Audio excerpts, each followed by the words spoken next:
He's live at 5 o'clock. He's everyone's cup of tea. Get the cat along quick. Get interactive with a new series of The Paul O'Grady Show, Monday at 5, ITV1.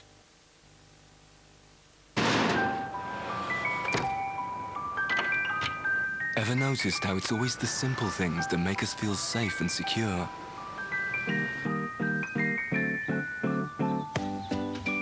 AOL have. That's why we've made sure our exclusive new Safety and Security Center couldn't be easier to use. In seconds, you can help protect your PC from billions of spam emails, spyware, and email viruses. It's as simple as that.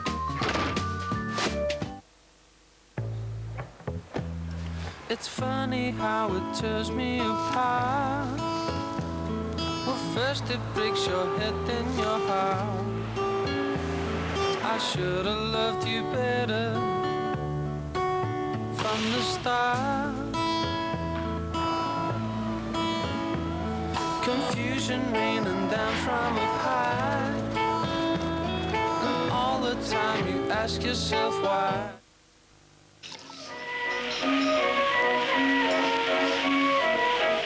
In a real Italian pizzeria, the pizza has rich toppings and a crispy, thin base. And that's exactly how Pizza Ristorante is, wherever you are. Ristorante, the pizzeria taste. Ristorante by Dr. Oetker.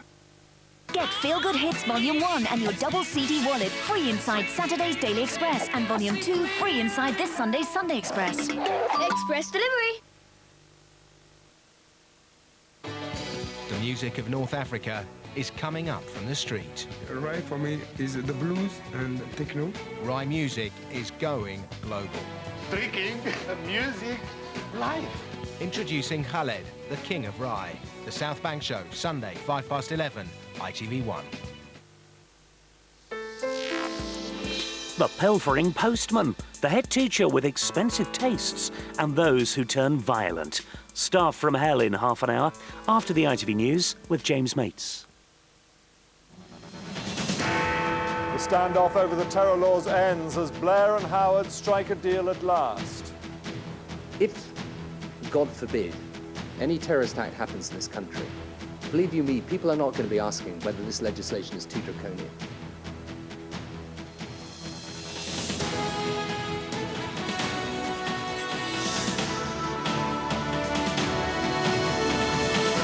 The government finally saw its control orders become law tonight after a week of bitter argument. Mr. Blair insisted he hadn't given way, but the Tories are claiming victory. We'll be assessing who's come out on top. Also tonight, the Africa Report, shocking facts about the forgotten continent and what the world must do. Keegan Quits has one of football's biggest names turned his back on the game for good. And farewell to a master of irreverence, comedian Dave Allen is dead. And here in the Midlands tonight, a drunk motorist who crashed into a bus stop, killing a teenage girl, is sent to prison for 5 years.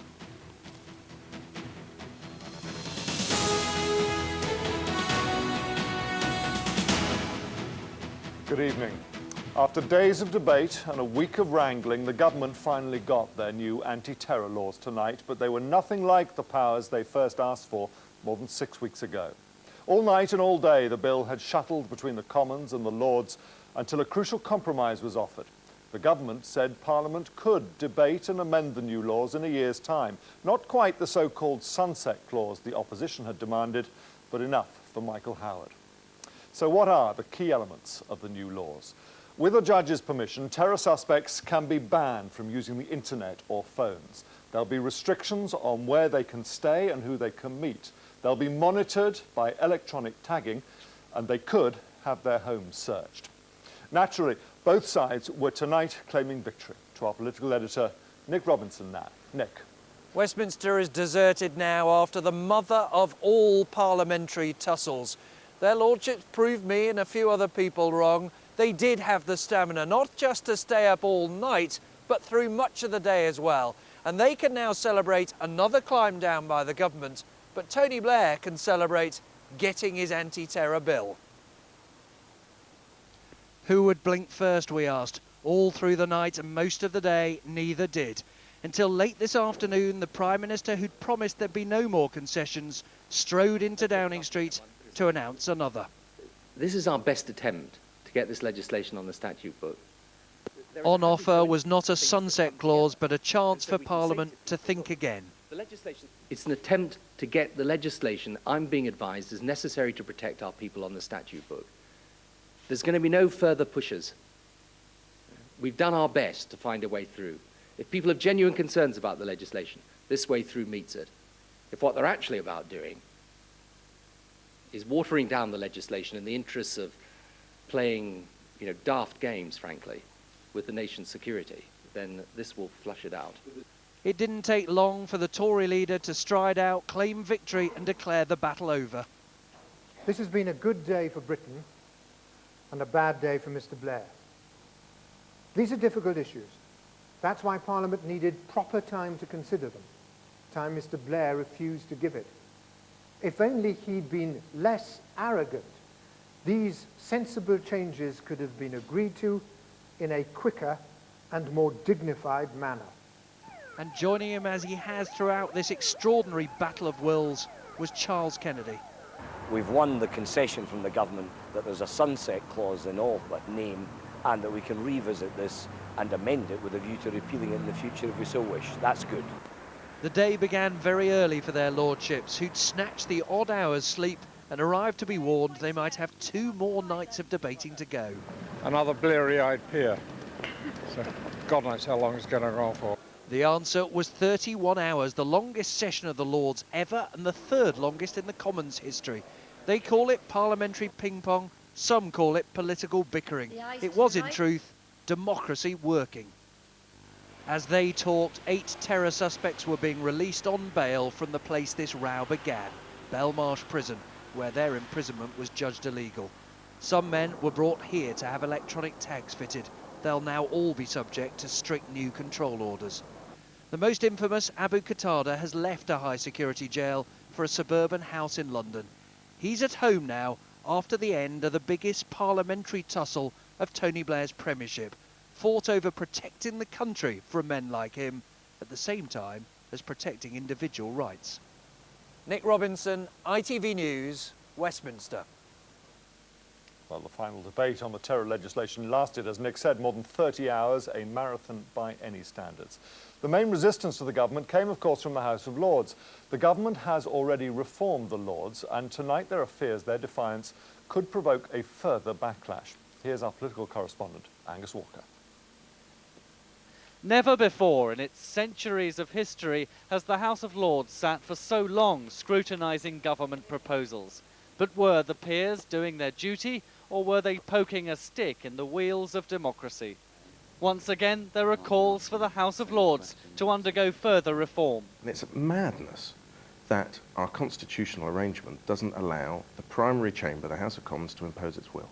And I don't think the Lords should get in the way of the primary chamber, the House of Commons, and delay urgent legislation. The House of Lords forced Home Secretary Charles Clarke to accept that judges will oversee his new anti-terror powers, one of a series of major concessions he made despite Labour's huge majority in the elected Commons. But that's just the House of Lords doing its proper job, say many peers. Its strength is that it has people who will spend a lot of time on the detail, wording of legislation and improve it. Very few people would doubt the House of Lords, over many, many decades, has been extremely valuable revising chamber. But perhaps this time the Lords has gone too far. I think the House of Lords has come out of this really not badly, though it may, like the Queen Bee, have administered its sting, and that may be its death. But the House of Lords has so far managed to survive attempts to weaken its powers, and as the current government has discovered, the peers are tough opponents and live to fight another day. Angus Walker, ITV News. Well, let's go back to Westminster now.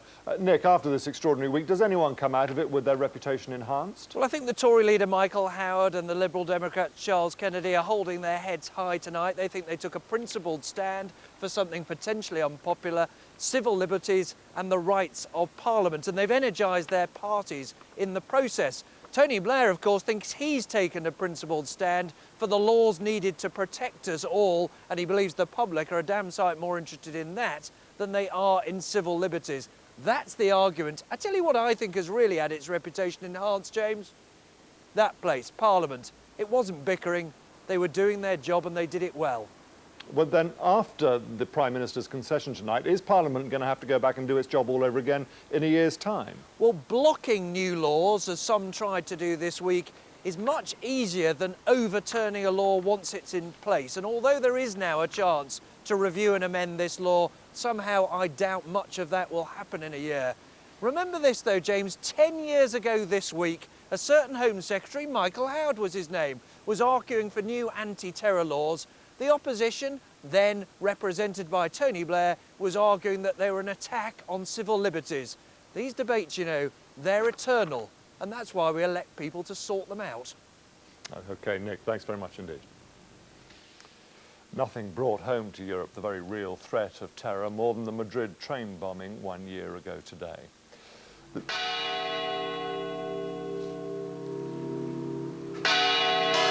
This morning, bells tolled across Madrid for 5 minutes to mark the moment the first bomb went off. And then at noon, the country stopped for a 5-minute silence to remember the 191 people who died. No one accused it of a lack of ambition. Tony Blair's Africa Commission set itself the task of ending poverty, disease and conflict in Africa. Well, today that commission published its report and said the answer was more aid, fewer trade barriers and an end to corruption in Africa itself. But as Lauren Taylor explains, a lot more than fine words are going to be needed if the report's to be worth more than the paper it's written on. Today's report highlights the key problems facing Africa and attempts to offer some solutions. It calls Africa's overall government weak and says corruption is a systemic challenge. Crucial to solving that are more transparent business practices. On security, it says increased investment in conflict prevention is vital. One answer, a treaty to stem the flow of weapons into Africa. On poverty reduction, a massive sea change is needed. It calls for around £11 billion a year extra for infrastructure. And what about trade? It says there's a huge challenge ahead. It urges the abolition of trade barriers. No half measures on debt either. Many sub-Saharan countries need 100% of debt cancellation. And it wants £13 billion of aid over the next 3 to 5 years. In a world where prosperity is increasing, it is an obscenity that should haunt our daily thoughts that 4 million children will die in Africa this year before their 5th birthday. So bulky, it's 800 pages, and ambitious. It has the woes of a continent in its sights. To put all that in context, just take a look at some of these figures. Africa's share of world trade has slumped to just 2%.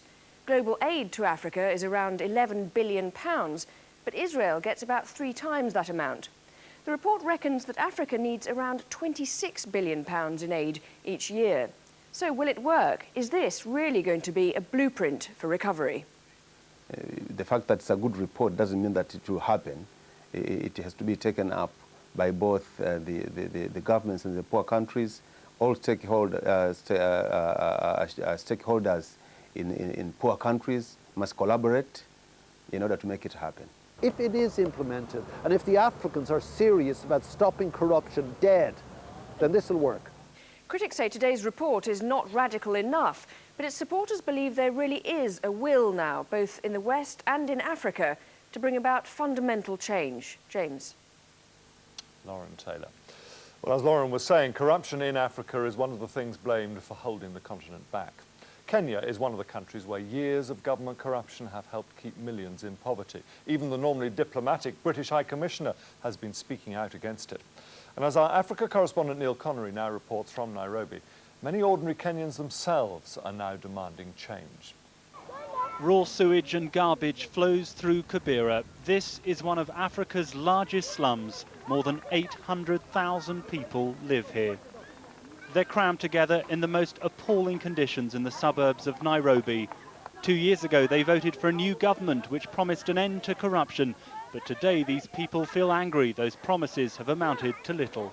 The money is coming Kenya, but we have big people. They took the money, they put in their pockets, It's estimated government corruption has cost Kenya over £500 million in the past 2 years. The British High Commissioner has led the charge against those responsible. The old corrupt networks are back in business, that corruption exists at the heart of government, and that the war on corruption was being betrayed by some of the very people who should be leading the fight against it. A handful of civil servants have been arrested, but so far no senior political figures have been convicted. Out meeting the people, Kenya's lands minister told us the government is fighting back against corruption. This government is doing more than any government has ever done, probably on a worldwide scale, in terms of fighting corruption that was so systemic, that was so ingrained into almost every aspect of life in Kenya. But Kibera's residents say they've heard it all before. The people who live here suffer the most from Kenya's corruption. Hundreds of thousands of pounds, which could have been spent to help alleviate their poverty over the past few years, has simply ended up in the pockets of others. If this generation of Kenyans is to be the last surviving on food aid, then the Africa Commission's tough talk on corruption must be acted on.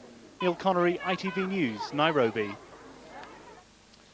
There has been a major shift in America's stance towards Iran today. The White House has backed the EU policy of offering economic deals if Tehran agrees to abandon its suspected nuclear weapons program. Washington said it would allow Iran to hold talks with the World Trade Organization and even buy commercial aircraft if it complied.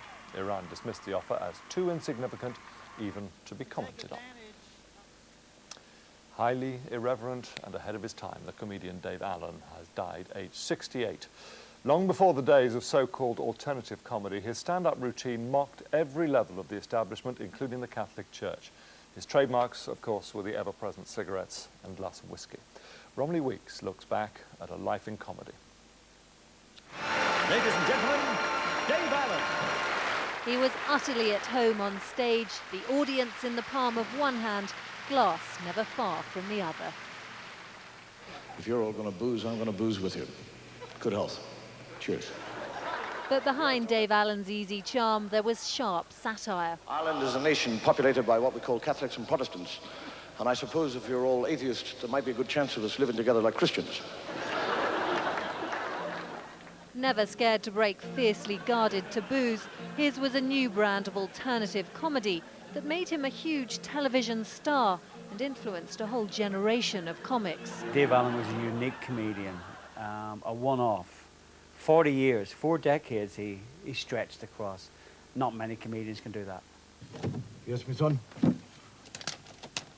2 bob on Pixie each way in the 3 Pixie. Dave Allen died at the age of 68, having once said that what he wanted written on his tombstone was "Don't mourn for me now, don't mourn for me never. I'm going to do nothing forever and ever." Thank you for listening. Whatever God you support, may he go with you. Good night. Thank you. Romilly Weeks, ITV News.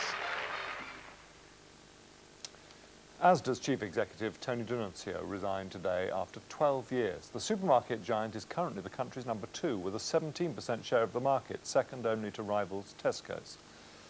In the money markets, the FTSE 100 share index closed today at 4,982, up almost 20 points.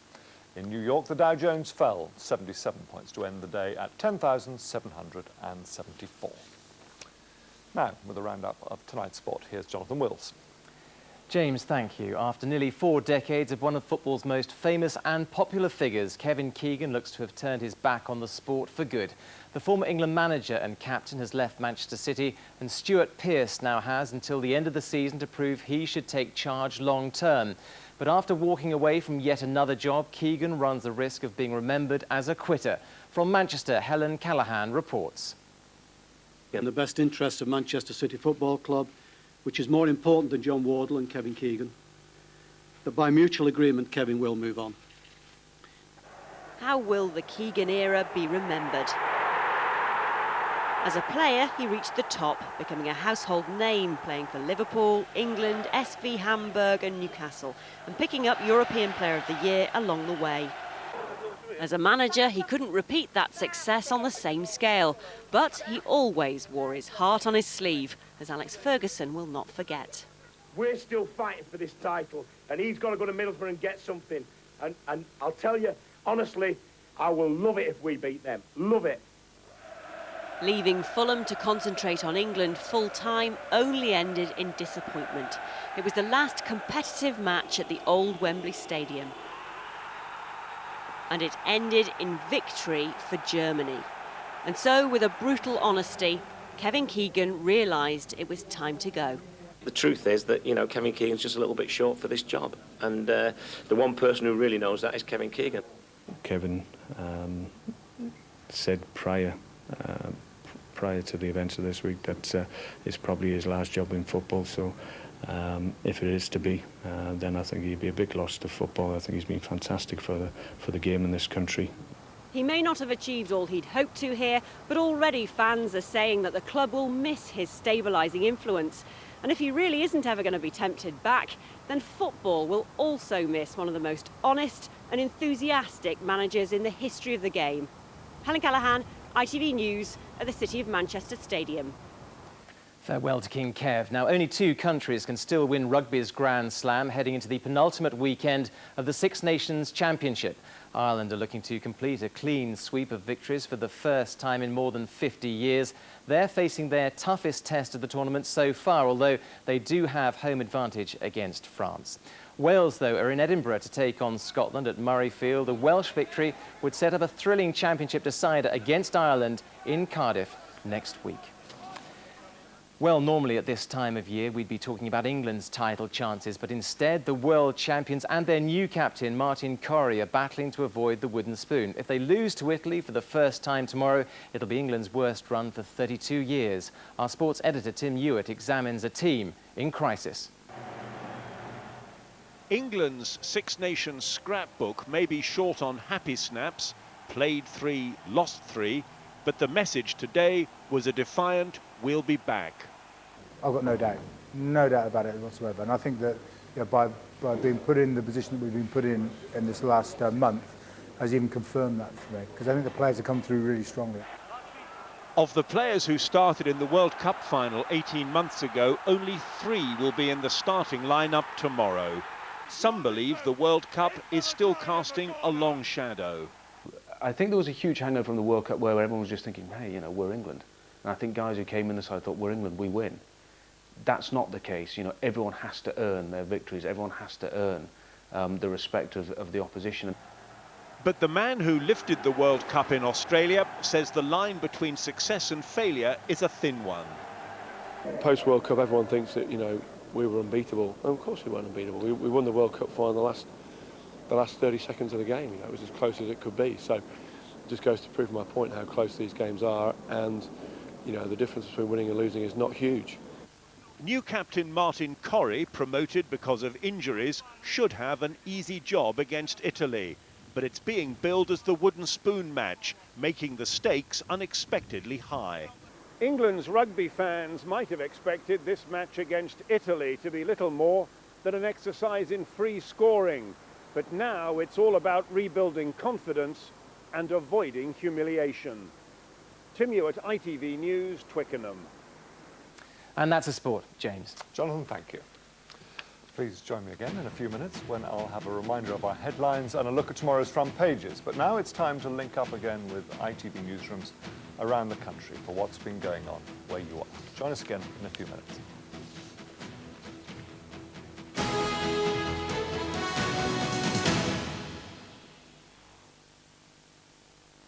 A very good evening to you. Now the latest from the Central Newsroom. Well, first tonight, there's anger over a 5-year sentence given to a drunk driver who killed a 16-year-old girl as she stood at a bus shelter. Keith Wilkinson has the story.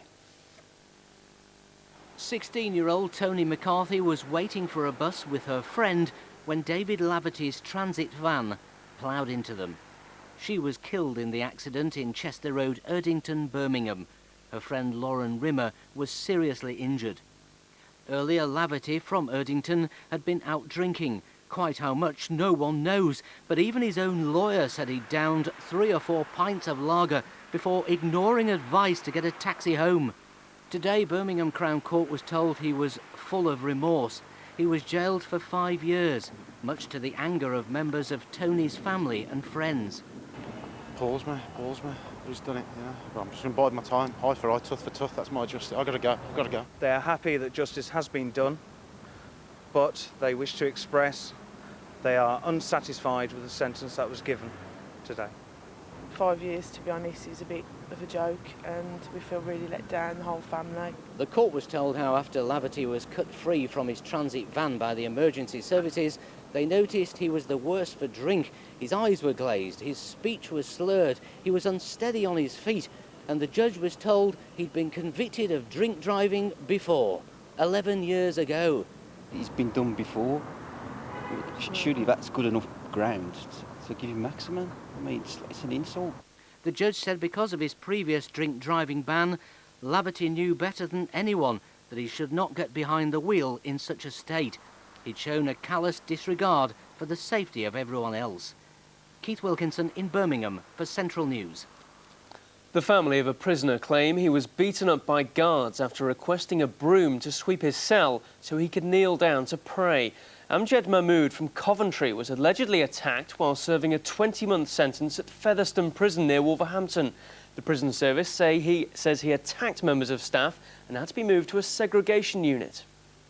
I've contacted the prison. The prison have no help. Home Office have told us they're investigating the matter. We've contacted solicitors, councillors, MPs getting contacted as well. We are very disgusted that this kind of process can happen over a religious matter like this. The family of a terminally ill man have had to raise more than £5,000 to pay for an operation the health service refused to fund. Steve Keeling reports. That's wonderful, that's fantastic. Every phone call offers hope as people in Shrewsbury come forward to help the Critchlow family in their crisis. Derek's time is limited. He has brain cancer and just months to live. The family believe an operation to implant a drug could increase his life expectancy by several months. The problem is, it'll cost them £5,300 because his local NHS won't pay for it. This is a moral issue. This is somebody's life. Don't do it to somebody. Don't do it to other people. Don't let this happen. It tore this family to pieces, you know, with that decision. Derek's operation is scheduled for next Tuesday in Stoke-on-Trent. Yesterday, the family feared they'd be unable to raise the money. 24 hours on, and thanks to the kindness of local people, it can now definitely go ahead. It means to me to be able to live longer, to support my wife and son, and with the new type medication I can live longer. What about the people of Shrewsbury? Fantastic. I'm, you know, some people I don't even know, but I'm really, really proud, and yes, it's amazing. It's amazing. The Primary Care Trust wished to express its sympathy to Mr Critchlow and his family, but it said the drug involved in his treatment, Cleardol, had not been fully evaluated and so couldn't be sanctioned for use in this case. Derek, meanwhile, is planning a family holiday. For the first time in months, he's daring to look ahead. Steve Keeling in Shrewsbury for Central News. Well, next tonight, Birmingham Selfridges store has been named one of the 10 coolest buildings in the world. Judges said that the building's 15,000 aluminium discs gave it real impact. Now, preparations are underway for one of the largest parades ever to celebrate St Patrick's Day. Thousands of people will converge on Birmingham this Sunday, as Marcus Bennett reports. In many Irish households, they've been practising with their musical instruments and even baking some soda bread for the big day, which of course is on Sunday. Traditionally, thousands turn out for the event, come rain or shine, and of course, a traditional pint of Guinness. In fact, last year, more than 80,000 people poured into Digbeth, which is the heart of the Irish community.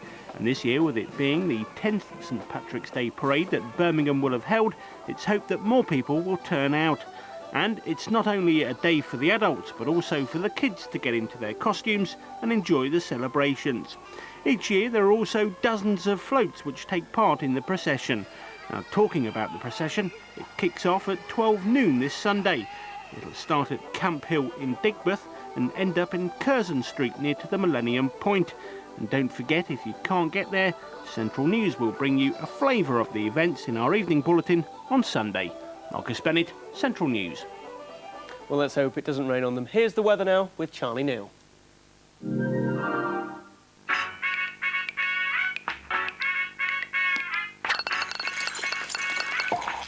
Central weather with BMIBaby.com. Hi there, you're going to have to wrap up warm for your weekend. It is a bit of a chiller, but we will see a fair amount of sunny spells in between some very cold, blustery, wintry showers. But for tonight, take it easy on the roads. A widespread frost, I think, and also one or two icy patches possible after the bits and pieces of rain we have been seeing. Generally drying and clearing out, and that drier, clearer sky will show us the good sunshine for much of the weekend, but the trouble is wintry showers blustering in on very, very cold, raw feeling northwesterly breezes all the way through the weekend, and those wintry showers will be a mixture of sleet, snow on the high ground, hail, you name it, but you enjoy that cold sunshine. Central weather with BMIBaby.com, the airline with tiny fares. Well, that's all for now. I'm back just after 12:30 tomorrow lunchtime. Now, though, it's time to go back to James Mates in London for the national headlines. From the night team, good night.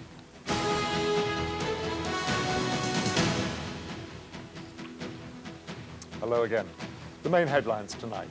After more than 30 hours of debate, the government's new anti-terror measures finally became law, but only after it agreed to extensive compromise.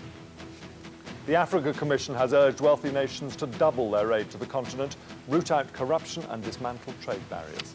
And the comedian Dave Allen has died peacefully at home at the age of 68.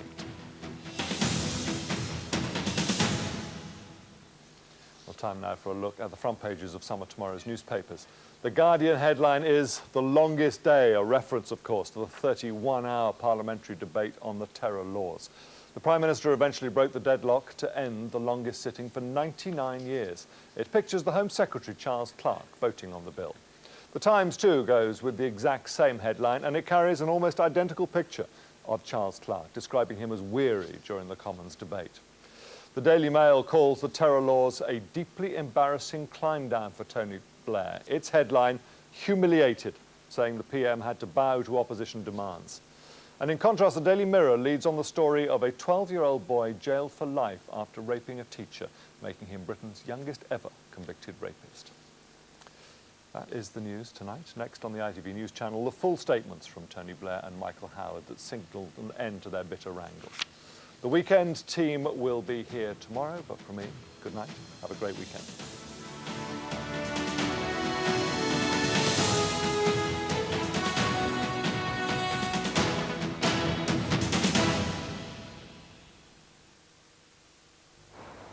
Yeah, boy, fetch. ITV National Weather. Sponsored by Peugeot. Hello, good evening. Well, most of today's rain is now cleared away, and it's a case of clear slots tucking in behind. So as you'd expect, dipping temperatures, touches of frost, even some icy stretches where we've caught some rain today, and always these wintry showers in the far north and northwest there. So into our Saturday morning on a cold, crisp note, plenty of dry, bright weather, sunshine, the odd rogue shower for southern parts of England and Wales, not amounting to anything very much, but these wintry showers in the far north. And note these winds, very strong winds, even gale force from time to time, in turn affecting these temperatures and making them feel all the chillier, and in any case they are knocked back by a degree or two compared to today's values. That's my lot. Park unit. Positive energy from Peugeot.